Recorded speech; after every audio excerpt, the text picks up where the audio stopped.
Good morning, everybody. I'm going to try this even though my internet connection is wonky this morning, so I may wind up getting kicked off. If so, I'll let it stabilize and redo this class later today. So, right now we're on. It'll tell me, I think, if I get kicked off. So, we're going to talk about sleep deprivation today. And I wrote an article about this probably a year and a half ago, and I think it's worth revisiting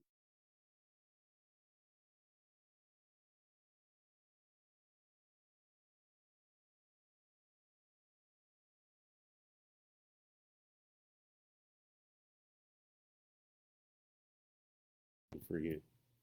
And it's involved with cortisol. So if you're not if you're not sleeping well enough, your cortisol is always on, so fight or flight response all the time. Okay, so one of the major stressors of modern life is deprivation of sleep and disturbance of sleep. So if you get up because you have to go to the bathroom, or you wake up from a dream that's intense, whatever. I do it a fair amount. It depends on the week. Some weeks I wake up at 2 in the morning. I'm up for a couple hours. I still manage to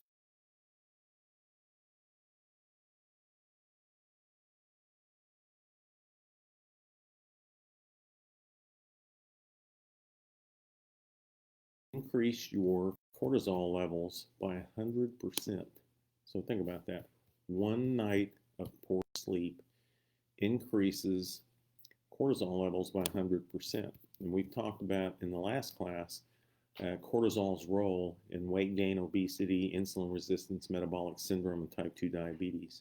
And sleep duration has been declining since the early 1900s. So in 1910, the average amount of sleep was 9 hours per night. They didn't have electric lights necessarily, so when the sun went down, they had to use candles, and basically woke up by the morning's light, or I guess the rooster. Okay. By 1960, Americans were averaging about 8 to 8.9 hours of sleep per night, and that fell further. More than 30% of adults between the age of 30 and 64 report less than 6 hours of sleep. And this seems to be more common in shift workers, and then people that work through the night, like the nurses that I've worked with over the years. That's one of their big issues is sleep deprivation. And a lot of people even sleep less than 5 hours per day. I used to be one of them. So my typical day was staying up till 1 in the morning because I wasn't tired, and then getting up at 5:30, sometimes 6 to be in surgery at 7 o'clock in the morning. Somehow I managed to do that. I don't think at 60 years of age I can't do that anymore. By the time it's 9 o'clock, I'm done. I've hit the wall. I need to go lay down, and then I get up at 5:30. So not a bad night's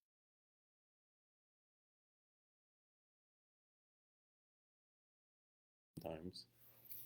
So there's studies of populations that show a relationship between short sleep duration and excessive weight. And that tends to be for people that sleep less than 7 hours per night. So if that's you and you're fighting weight gain or having trouble losing weight or maintaining weight that you've lost, look at your sleep. It's one of the first things that we look at when I do a health coaching intake. It's part of my shining protocol. The very first S of shining is how are you sleeping? Sleep. Okay, there's cross-sectional studies from Spain and Japan and the United States, and the longitudinal studies at the National Health Institutes and Nutritional Examination Survey and the Women's Health Study that find this association. There's a Quebec family study suggested an increased risk of 27% of weight gain with shorter sleep duration. There's a 13-year prospective study that even suggested that every extra hour of sleep was associated with a 50% reduction in risk of obesity. So each extra hour, now there is a point beyond which that doesn't help. Okay, and we'll talk about that. 1 year perspective study showing that sleeping less than 5 hours per night was associated with a 91% increase risk of obesity. Sleeping 5 to 6 hours raises that risk by 50%. Meta-analysis of 696 studies in 2008 shows that a short sleep duration increased the risk of obesity, which can lead to diabetes, by 55% in adults and 89% in children. So for every lost hour of sleep,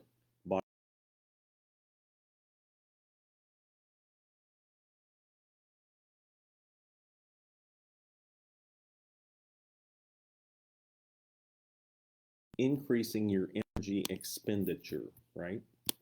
So that's the caloric and energy out diet hypothesis that we disproved. Okay, so that it really doesn't make sense that you would gain weight if you're not sleeping well. So sleeping less should increase energy expenditure since any activity used more calories than sleep.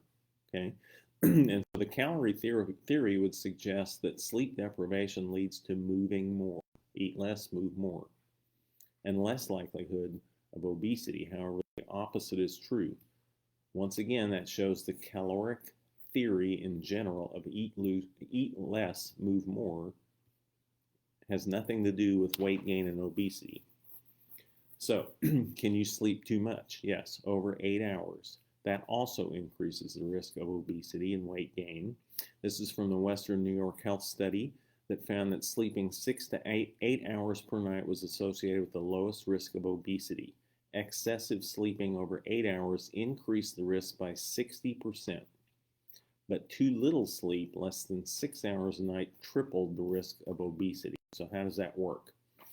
So there are psychological stressors that lead to sleep deprivation, and that stimulates cortisol, resulting in both high insulin levels. Remember, cortisol stimulates insulin release and insulin resistance. So cortisol raises blood sugar, it activates the sympathetic nervous system. Sleep deprivation causes increased cortisol levels and sympathetic tone. So sleep deprivation results in 37 to 45% higher cortisol levels by the next night. And then glucose used by the brain decreases during sleep deprivation and likely contributes to the mental fogginess that you experience if you're not.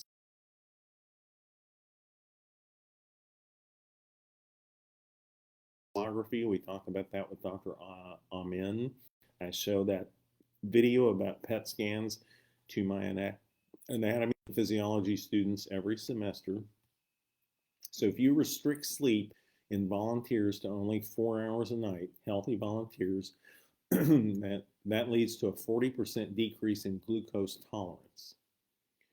And then the glucose response to breakfast was in fact high enough to classify these previously normal people as having pre-diabetes with less than 4 hours of sleep.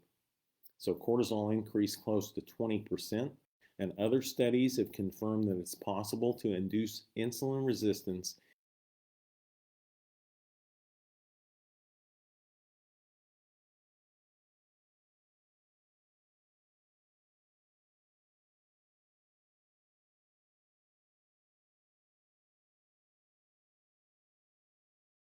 increase in insulin resistance. In a Japanese study, shortened sleep duration increased risks of type 2 diabetes. Okay, what else is involved? So we're talking about insulin and cortisol. Is there any other hormonal stuff that's going on if you're not sleeping well? Yeah. So both leptin and ghrelin, the key hormones in the control of body weight and fat distribution, as well as appetite, show a circadian rhythm, and those are disrupted by sleep disturbance. So leptin rises slightly during sleep, and ghrelin, which is the hunger hormone, leptin tells you that you're full, ghrelin tells you that you're hungry. So leptin increases and ghrelin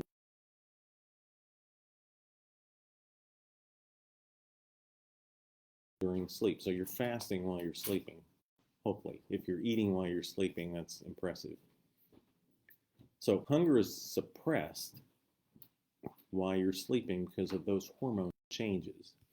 In a Wisconsin sleep cohort study, that demonstrated the effects of sleep deprivation and duration on these important hormones. So that study found that short sleep duration was associated with higher body weight, decreased leptin release, and increased ghrelin, making you hungry and telling your brain that you're not satiated. So increased leptin occurs with more sleep. Higher leptin levels regulate body fat downwards, making you thinner. Ghrelin, the hunger hormone, steadily falls with more sleep. So lower ghrelin causes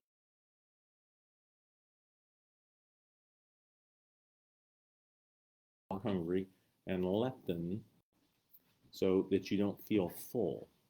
So sleep deprivation, 4 hours for 2 nights, increases ghrelin by 28% and reduces leptin levels by 18% with an accompanying increased hunger and appetite, and leads to late night munchies. And fast food restaurants know that. Specifically, that one little Mexican fast food restaurant that was named the best Mexican restaurant in America, I think it was last year. Amazing that happened, but it did. And that particular fast food restaurant frequently is open for 24 hours a day. So who hasn't gone to that restaurant at midnight?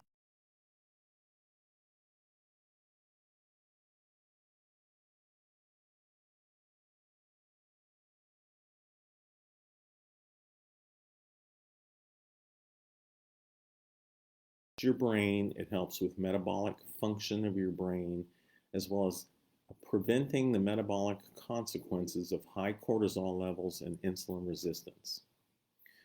If you are not a stressed out person, then sleep deprivation does not really decrease leptin or increase hunger. But certainly this country's been under a significant amount of stress over the past 14 months. So if you're not a stressed out person, you're good, unless you're trying to lose weight and you can't sleep.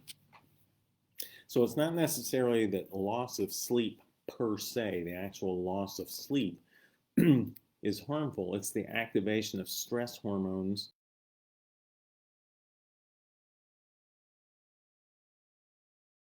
and levels. So getting enough good sleep is essential. It's required for any weight loss plan. And I spend a lot of time counseling people and coaching people on weight loss. So sleep deprivation causes stress and cortisol release. But then stress may also cause sleep deprivation. Okay, so increased cortisol or prednisone therapy, methylprednisolone or synthetic cortisol, often causes insomnia due to activation of the sympathetic fight or flight system. So people that have that describe a sensation of having too much energy. So it's a classic vicious cycle. We see that at work in obesity as well. So obesity causes the problem of obstructive sleep apnea, where patients momentarily stop breathing during sleep. That raises risks of type 2 diabetes, continues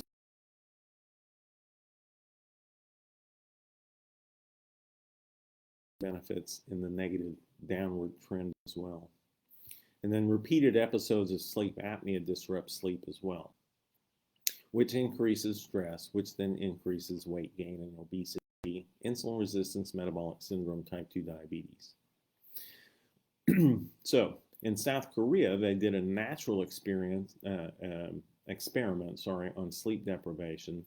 A 10 p.m. curfew was enforced on late night tutoring schools, and then subsequent studies estimated that each 1 hour increase in sleep deprivation led to a 0.56 kilogram per square meter reduction in body mass index and a 4.3% reduction.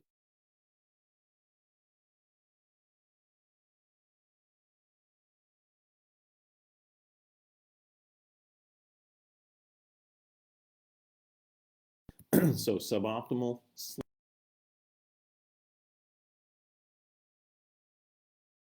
of high blood pressure, heart attack, stroke, heart failure, obesity, mental impairment, depression, attention deficit disorder-like symptoms, accidental injury, and overall poor quality of life. That's from an NIH article.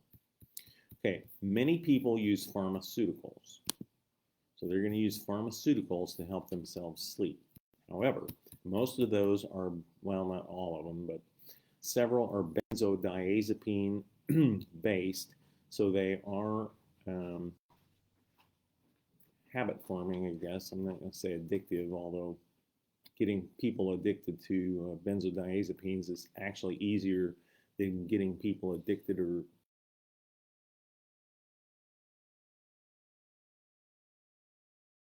improving your sleep quality. So consistency is number one. It's important to create a habit for good sleep. So you go to sleep and wake at the same time every day. Habits take 6 weeks to form, so plan on 6 weeks for your body to adjust to consistency. And circadian rhythms, which go through your retina and your hypothalamus to your pineal gland to release melatonin, are tied to the daily rhythm of the sunrise and sunset. So it's important to even do that on weekends. So consistency on weekends helps. So since sleeping on Saturday and Sunday lead to poor sleep if you sleep in. Avoid alcohol prior to sleeping. So hormone balance is part of good sleep.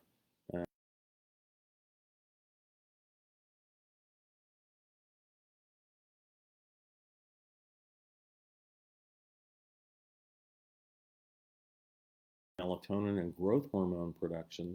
And of course, melatonin from the pineal gland is important in the initiation of sleep. Growth hormone reduction leads to more rapid aging. Okay, make your bedroom cozy. So body temperature and bedroom temperature are related. So that needs to be individualized. So studies indicate that the ideal bedroom temperature for sleeping is about 68 to 70 degrees Fahrenheit. So shivering and profuse sweating lead to poorer sleep quality, all of which we've all experienced. So lighting and external noises and the feng shui of your bedroom have dramatic effects on sleep. So ideally, your bedroom should be in complete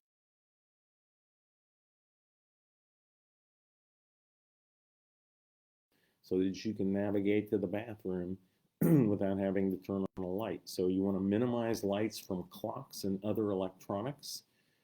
If you need background noise, there's an app called White Noise that you can put on your phone. It has a variety of sounds that can be soothing to the ear. I used to sleep to thunderstorms on that app. I've gotten to where I can sleep without that. So if you sleep better when it's raining, the White Noise app has a variety of rain and thunderstorm sounds. There's trains. Believe it or not, there's traffic sounds. Some people, I guess, feel comfortable from listening to traffic sounds. And then relaxation. If you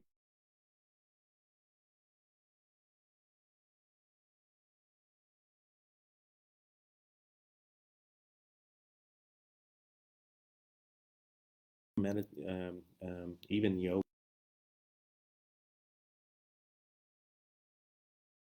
your brain knowing that it's time for you to sleep.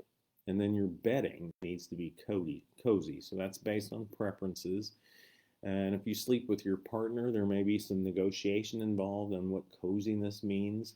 So a comfortable mattress and pillows are important, especially if you are over 8 years old.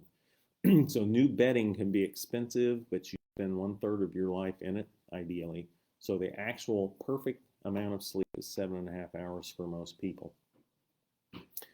And a good quality mattress, or a poor quality mattress, I guess, will increase low back pain and stiffness, shoulder pain, and decrease sleep quality. So investing in a mattress, I know they're expensive, is worth the money. Okay, what about bathing? That can be part of your bedtime ritual. So a relaxing bath or shower 90 minutes prior to bedtime improves sleep quality, helps you fall asleep faster. Add some lavender oil to a bath. Be careful with hot water. It makes your skin dry. I know that for a fact. Inhale the scent of lavender while you deep breathe or meditate. Try not to fall asleep in the bathtub. There's an issue. If your partner's willing, a relaxing massage has been shown to improve sleep. You can use a water-based foot massager before bed. Anything that relaxes you and stimulates melatonin production. Avoid fluids, caffeine specifically, although for years the last thing I drank at midnight was a cup of coffee. But caffeine's a diuretic, so it can disrupt your ability to initiate and maintain sleep.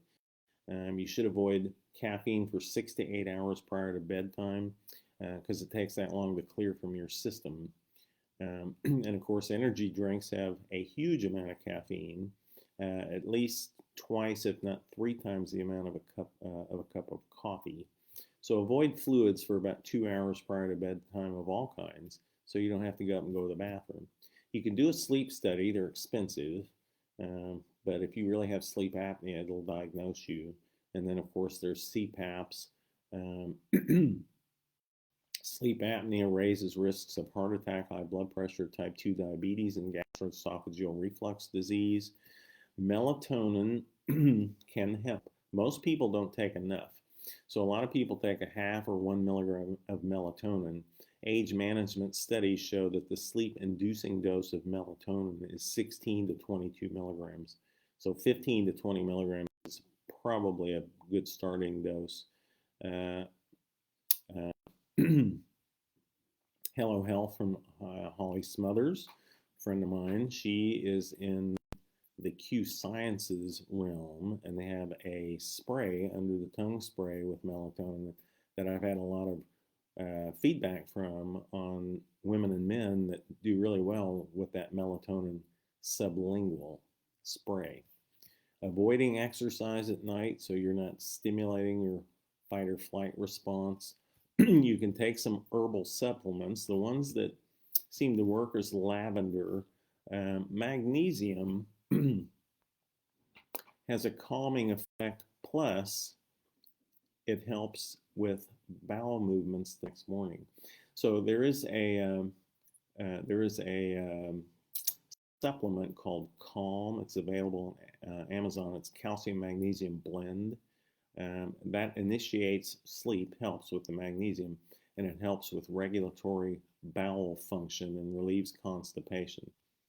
Okay, a lot of women on hormone replacement swear by progesterone supplementation at bedtime, about an hour before bedtime. Progesterone raises body temperature by about a degree, and it is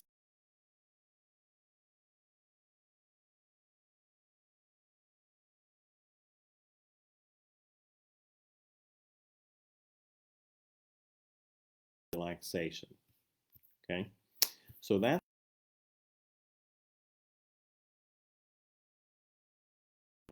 because if you're not sleeping well and you're trying to lose weight, you probably won't. So it's part of the Shining protocol that I use in my Health Without Risk health coaching business. And like I said, there's tons of insomniacs all across America that are fighting this all the time. So tomorrow we're going to start talking, tomorrow Thursday, I think we might do a little hormone class, and then Friday we're going to delve into how to lose weight. I finally got to the what do you do to lose weight? What works? What's the science? So have a great day. It's cool here. It was 37 degrees when I got up. It's supposed to be 70. So here it is in May, and I almost wore a coat to go to the high school this morning. So have a